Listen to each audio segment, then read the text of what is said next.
اجازت ہے. مستثنا کچھ صورتیں ایسی ہیں.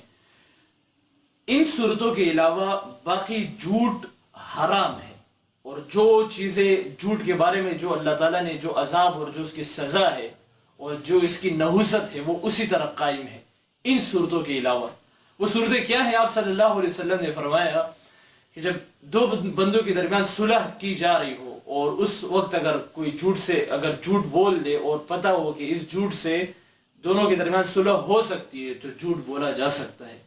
اسی طرح بیوی سے بھی جھوٹ بولا جا سکتا ہے اس وقت جب بیوی ناراض ہو اور وہ اس کام کو دیکھنا چاہ رہی تھی اور وہ آپ کے ہاتھوں سے اس کو دیکھنا چاہ رہی تھی کہ تم اس کو کر لیتے، اور آپ کہہ دو کہ میں نے کر لیا ہے اور اس طرح کی بات کر دو، یعنی جھوٹ سے کام لے لو کہ وہ بہت زیادہ ضدی ہو جاتی ہے پھر بعد میں اور ایک لڑائی بھی پیدا ہو سکتی ہے، اس سے ایک فساد پیدا ہو سکتا ہے. تو اس وقت آپ جھوٹ بول سکتے ہو چونکہ عورتیں جو ہے وہ ضدی ہوتی ہیں، ناراض ہو جاتی ہے، تو وقتی طور پر آپ ان کو جھوٹ بول سکتے ہو. تیسری بات آپ صلی اللہ علیہ وسلم کی حدیث ہے کہ جس طرح جنگ میں بھی جھوٹ بولا جا سکتا ہے.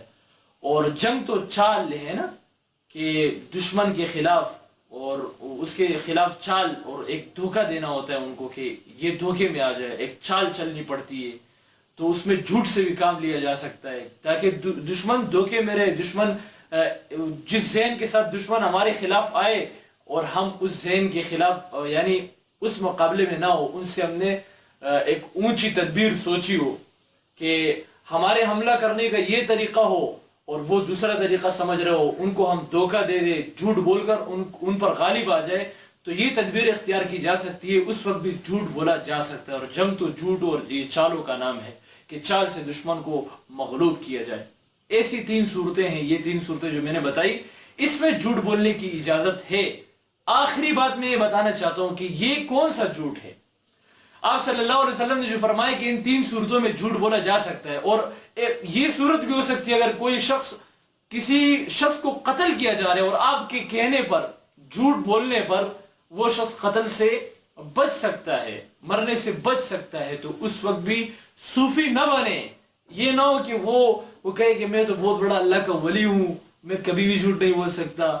اب اس وقت جھوٹ نہ بولنا اور اس پر خاموش رہنا اس میں بہت بڑا گناہ ہے، گویا کہ اس کی وجہ سے وہ قتل ہو گیا.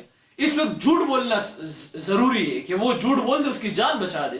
اسی طرح بہت بڑا ظلم ہو رہا ہو اور ایک بڑا ظلم ہو جو ناقابل برداشت ہو، اس کے لیے بھی انسان جھوٹ بول سکتا ہے. ایسی صورتیں پھر یعنی یہ علماء نے بیان کی ہے.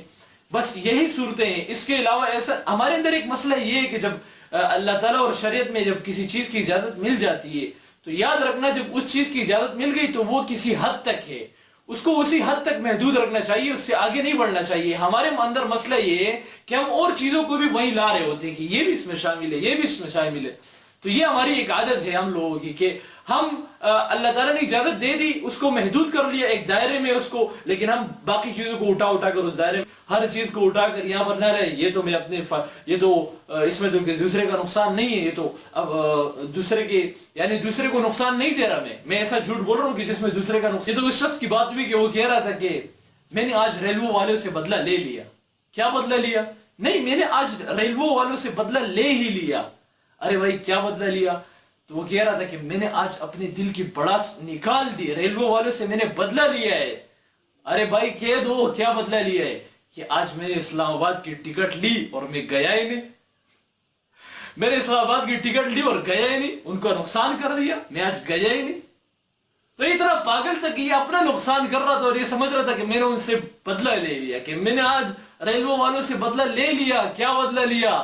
میں نے آج اسلام آباد کی ٹکٹ لی اور میں گیا ہی نہیں، اپنا نقصان کر لیا. لیکن اس بیچارے کو پتہ نہیں ہے کہ کیا کہہ رہا ہے. تو جھوٹ بذات خود ایک گناہ ہے، اگرچہ اس میں دوسرے کا نقصان ہو یا نہ ہو، تو ایسی ان چیزوں کو اس دائرے میں نہ داخل کیا جائے. تو حدیث میں جس چیز کی اجازت ملی ہے کہ یعنی ان صورتوں میں جھوٹ بولا جا سکتا ہے، اس کا مطلب کیا ہے آپ کو پتہ ہے؟ میں آپ کو بتانا چاہتا ہوں کہ اس کا مطلب یہ ہے کہ اس میں بھی آپ واضح جھوٹ نہیں بولیں گے، بالکل سفید جھوٹ نہیں بولیں گے کہ آپ نے کھلا صاف طور پر جھوٹ کہہ دیا، بلکہ آپ اس حدیث میں جو اجازت دی گئی ہے وہ ایسا جھوٹ ہے کہ جس کو توریہ کہتے ہیں، یعنی گول مول بات کرنا، یعنی ایسی بات کرنا کہ جس کے 2 مطلب نکلتے ہو. سامنے والا شخص بھی ایک مطلب جو آپ اس کو سمجھانا چاہتے ہیں وہ بھی سمجھ لے، اور آپ کے دل میں جو مطلب ہے آپ اس پر بھی اتر جائیں. یعنی ایک بات کے دو مطلب ہو، سامنے والے کو آپ سمجھا بھی دے اور وہ سمجھ بھی جائے، اور آپ کا جو مطلب ہے اب وہ دل میں آپ کا چھپا ہوا ہے کہ میرے سے کیا مطلب ہے. مثال کے طور پر حضرت ابوبکر رضی اللہ تعالیٰ عنہ اور نبی کریم صلی اللہ علیہ وسلم جب خانہ کعبہ سے مدینے کی طرف ہجرت کے لیے گئے تو نبی کریم صلی اللہ علیہ وسلم کے پیچھے کافروں نے بہت سارے لوگ لگا دیے اور لالچ دے دی، ان کو اونٹوں کی لالچ دے دی کہ آپ کو اتنے اتنے اونٹ ملیں گے. آپ نبی کریم صلی اللہ علیہ وسلم کو لے آئے، نعوذ باللہ، اور ان کو شہید کر دے. اس طرح کے وعدے ان سے کیے گئے تھے کہ آپ کو پھر یہ انعام ملے گا. تو بہت سارے لوگ لالچ میں نکل گئے. وہ لوگ جنہوں نے نبی کریم صلی اللہ علیہ وسلم کو دیکھا ہی نہیں ہے، اور وہ لوگ جنہوں نے دیکھا ہے یا کبھی نام سنا ہے، وہ سارے نکل گئے اس لالچ میں کہ ہم لے کر آئیں گے. حضرت نبی کریم صلی اللہ علیہ وسلم اور حضرت ابوبکر رضی اللہ تعالیٰ عنہ رستے میں جا رہے، آگے سے ایک شخص آیا. اب ایک شخص آ رہا ہے اور وہ شخص حضرت ابوبکر کو جانتے ہیں، وہ شخص ابوبکر کو جانتا ہے اور حضرت ابوبکر رضی اللہ تعالیٰ عنہ کا دوست ہے. تو نبی کریم صلی اللہ علیہ وسلم اور حضرت ابوبکر سے ملاقات ہوئی. حضرت ابوبکر کو تو پہچان رہا تھا، تو حضرت ابوبکر سے کہا کہ یہ شخص کون ہے. تو حضرت ابوبکر کو خدشہ ہوا کہ ایسا نہ ہو یہ ان کو بتا دے کہ یہ اگر میں اس سے کہوں کہ یہ تو محمد صلی اللہ علیہ وسلم ہے تو پھر تو کام خراب ہو جائے گا. اور حضرت ابوبکر جھوٹ بھی نہیں بول سکتے، صدیق جو تھے. تو حضرت ابوبکر رضی اللہ تعالیٰ عنہ نے فرمایا کہ یہ میرے ہادی ہیں، یہ میرے رہبر ہیں، میرے رہنما ہیں. اب پرانے زمانوں میں یہ ہوتا کہ جب کوئی سفر پر جاتا تو وہ اپنا ایک رہبر بھی ساتھ لے کر جاتا، یعنی رہنما جو راستہ بتانے والا ہو. بڑے بڑے اسفار ہوا کرتے تھے، بہت زیادہ طویل ہوتے، تو اس کے لیے جو راستے بتانے والے بھی ہوتے تو اپنے ساتھ ایک راستہ بتانے والا بھی لے کر جاتے. اس کو ہادی اور رہبر کہتے ہیں. تو وہ راستہ بتاتا تھا کہ یہ راستہ یمن کو ہے، بصرہ کو ہے، کوفہ کو ہے، مکہ مدینہ. تو ہادی اس کو کہتے ہیں عرب کی زبان میں، رہبر و رہنما سے یہ مراد ہے.